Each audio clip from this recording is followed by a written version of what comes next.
તો કેમ છો મિત્રો? હોપફુલી બધા મજામાં હશો અને હું પણ એકદમ મજામાં જ છું. તો બધાને હરે કૃષ્ણ, રાધે રાધે.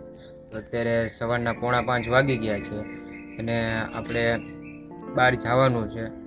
રાતે સંજયભાઈનો કોલ આવ્યો હતો કે સવારે વહેલા 6 વાગે ત્યાં પહોંચી જજો.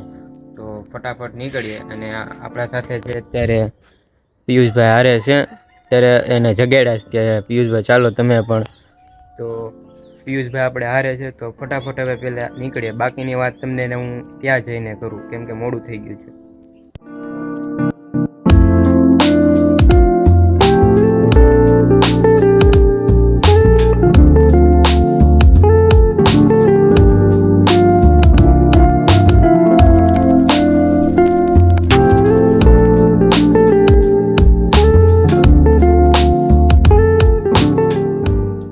મિત્રો અમે અત્યારે પહોંચી ગયા છે ભવાની મંદિરે. જો તમે માં ભવાનીનું મંદિર છે. તો સંજયભાઈ મને 6 વાગ્યાનું કીધું હતું પણ વહેલા બોલાવીને હજી આવ્યા નથી. તો વાટ જોવી પડશે. તો એની કંઈક પ્લાન છે. અહીં આમ કંઈક આમ જવાનું કહેતા હતા કે ત્યાં જઈને સાઇનેમેટિક એંગલથી અલગ અલગ વિડીયો ઉતારવાના છે એ ભાઈને. એ માટે બોલાવે છે સ્પેશિયલ આપણને. તો મેં વિચાર્યું કે હાલો આપણે આપણો એક બ્લોગ પણ બનાવી લઈએ. તો હવે સંજયભાઈની વાટ જોઈ આવે પછી કંઈક થાય. હાલો તો મળીએ. A few moments later. તો મિત્રો આપણે સંજયભાઈ આવી ગયા છે. તો આપણે એને જ પૂછી લઈએ કે શું કરવાનું છે ત્યાં જઈને. તો જવાનું છે આપણે સીધા સિદ્ધિ. ત્યાં બધા ઘણા લોકો કહે છે કે એક ભોયરું છે મોટું જબરું, ત્યાં ઈ સીધું નીકળે છે જુનાગઢ.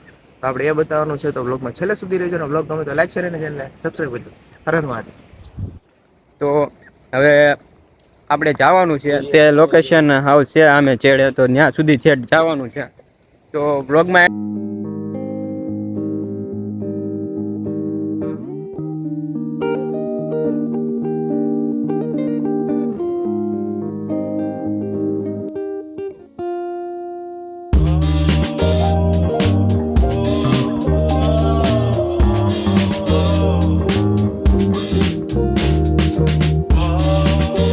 એકચ્યુઅલ ફાઇનલ લોકેશન પર પહોંચી ગયા છે. આ છે મહાદેવની કટલી જૂની શિવલિંગ છે. સિદ્ધેશ્વર નામથી ઓળખાય છે. તો પહોંચી જાય છે. અને એક આમ થોડુંક આમ નવું થઈ ગયું છે અમારા હારી. કેમ કે અમે ધાર્યું નહોતું પણ અમે તો એક ફ્રેન્ડ છે. હવે અમે એને કીધું નથી ને આમ નામ આવી ગયા છે. ડેઈલી રનિંગ કરવા આવે છે એટલે કદાચ આજ સન્ડે છે તો આજ વધારે દોડ્યા છે. તો એ આવે જ છે. હા એમ. સારું હાલો મહાદેવ આવે છે તો પહેલાં દર્શન કરી લે અને પછી સંજયભાઈ કે તે ગુફામાં જઈએ. હાલો તો બને રહો બ્લોગમાં.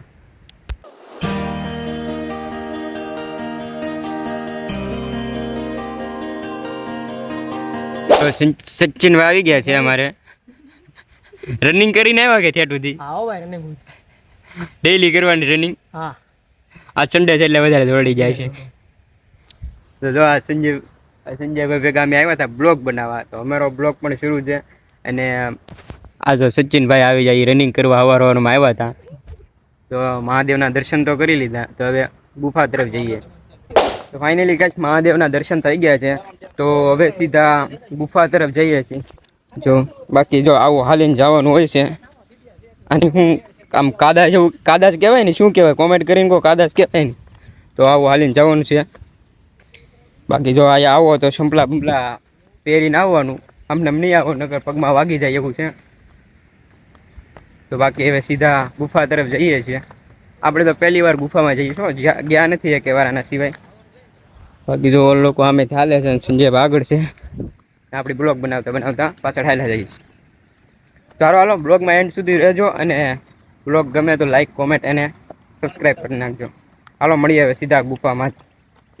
તો મિત્રો જવાના હતા ગુફામાં પણ અમુક સંજોગે પાણીની તૈયારી લાગી ગઈ છે. કેમ કે કેટલું બધું રનિંગ કરીને આવ્યા દોડીને આવ્યા.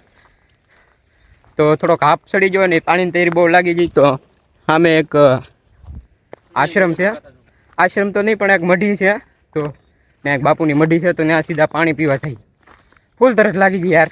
મળી હાલો ના. તો મિત્રો અત્યારે હું બાપુને મઢીએ પગી ગયો છે. આવો કંઈક વ્યૂ છે એનો. બાકી જો બાપુ અને પિયુષભાઈ ને ત્યાં બેઠા છે. તો પાણી પીવાનું બાકી છે. તો અહીંયા પાણી છે તો પહેલાં પાણી પી લઈએ. બાકી તો બાપુએ ચા પણ બનાવી છે, તો પ્રસાદી રૂપે આપણને મળી રહે તો ચા પણ પી લેશું. બાકી ઓલા બેયને તો આવી ગઈ ચા, તો પેલા પાણી પી લઈને પછી ચા મળે. તો ચાલો. બીજું નવું છે? ના ના, ઈ જ છે, એ નથી નવું છે. ઈ જ છે બાપુ. બાપુએ કીધું હા ઈ જ છે. હવે ને હરીનું રાખ્યું જ. મને યાદ નથી, મને ભૂલાઈ ગયો. બાપુ જ્યારે કાંઈ ખરું કર્યું મને યાદ છે પણ હું કહું નહીં દીકરા. ખબર છે આ. એટલે જો આમે નવ થાવી જોઈએ ને આમે નવ થાવી જોઈએ ને આવડે ફેરવી દેવાની. આમાંથી એક ઉપાડવાની, આમાંથી એક ઉપર ગમે એમાંથી ઉપાડવાની, એક ને ગમે એ ફેરવવાની. ટ્રાય તો કર. મુંજામાં તું કાંઈ તને થાતું છું. આ તો બાપુ કરે. ઘંટી એસે રખે હોય. બાપુની કાયદેસર એટલે પિયુષભાઈ તમારે નથી હેલતી.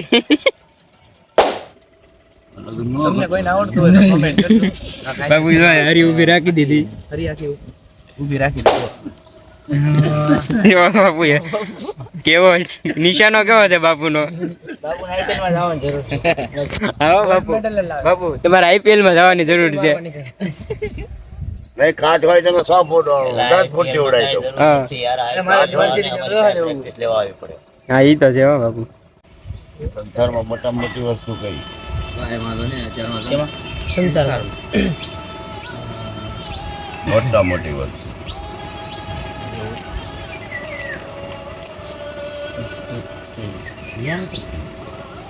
હું વિચાર કરું છું. આપણું શરીર ગાંડા. મોટા ઈ તો પણ નશ્વર છે, મરી જ જાય ને. શરીર થોડું રહે, પંચ તત્વમાં ભળી જાય ને. ખાલી મોટાનું કહો, અમરનું ક્યાં કહું? ઠેક ઠેક ઠેક.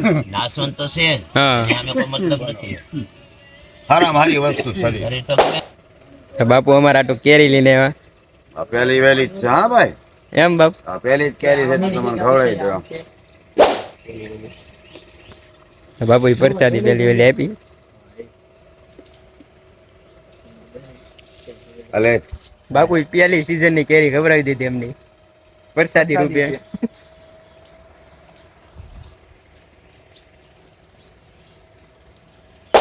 તો મિત્રો અત્યારે હવે આ આવ્યા છે, તો બાપુએ પ્રસાદી ખવડાવી દીધી.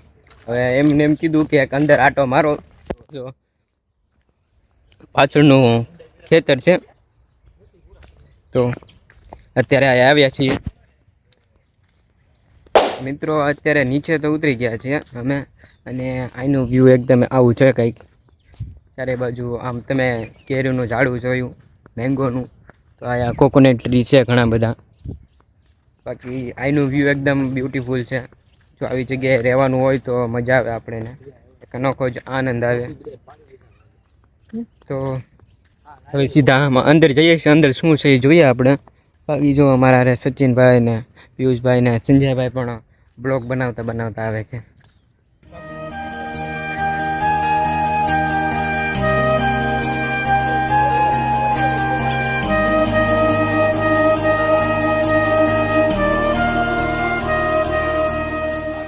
બાપુ હાલો અમે રજા લઈએ હવે. જય સિયારામ.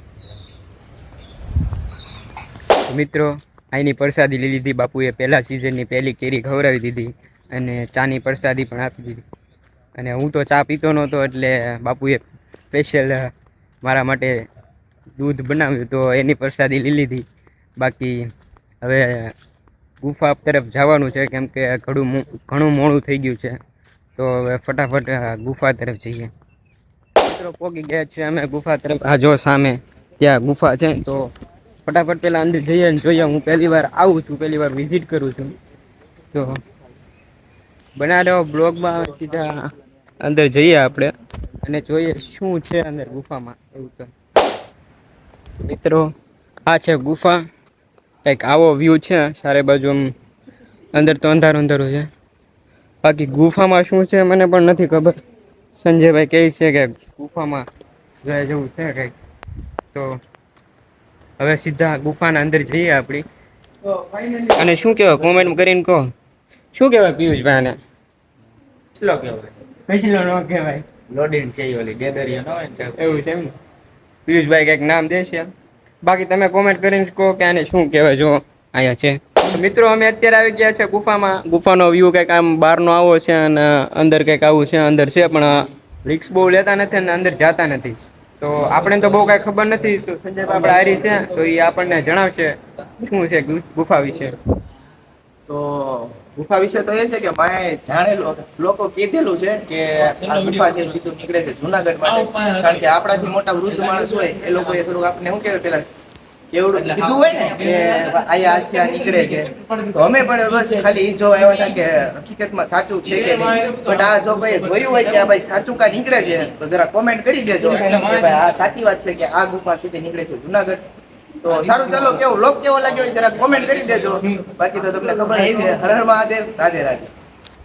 તો મિત્ર સાંભળ્યું ને, મને ખબર નથી પણ સંજયભાઈ કહે છે ને સંજયભાઈએ પણ સાંભળ્યું અમુક વૃદ્ધ લોકો પાસેથી કે આવો કંઈક ઇતિહાસ છે કે અહીંથી આમ જઈએ આપણે તો ડાયરેક્ટ અહીંયા મહુવાના કતપર ગામમાં આવેલ છે. તો મહુવાથી સીધા અહીંની ગુફાના અંદર જઈએ તો ડાયરેક્ટ જુનાગઢ નીકળીએ.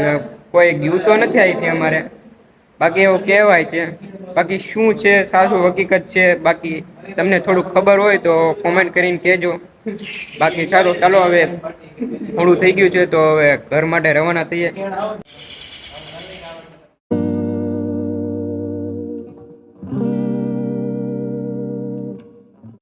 અંદર જવું નથી, રિક્સ નથી લેવું, ચામાંથી બે એકલા બહાર નીકળે છે. તો અંદર જવું તો શું છે શું નહીં, તો આપણે અંદર તો નથી જવું. બાકી એટલા બધા આવ્યા છે તો જોઈ લો તમે બાકી કેવી ગુફા છે. અંધારું છે એટલે કાંઈ બહુ દેખાતું નહીં હોય. તો હવે નીકળી હવે સીધા ઘરે. અને બ્લોગ કેવો લાગ્યો, સારો લાગ્યો હોય તો બ્લોગને લાઈક કરજો, શેર કરજો અને કોમેન્ટ કરજો કે આ ગુફા તમને કેવી લાગી. સારું, ચાલો હવે મળીએ બીજા બ્લોગ.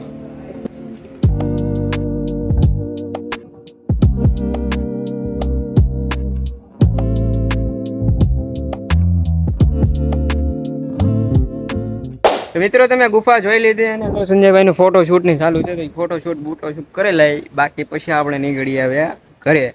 તો સારું, ચાલો હવે આવતા નવા બ્લોગમાં મળીએ. અને તમને બ્લોગ થોડો પણ સારો લાગ્યો હોય તો ભાઈ બોલી જશે.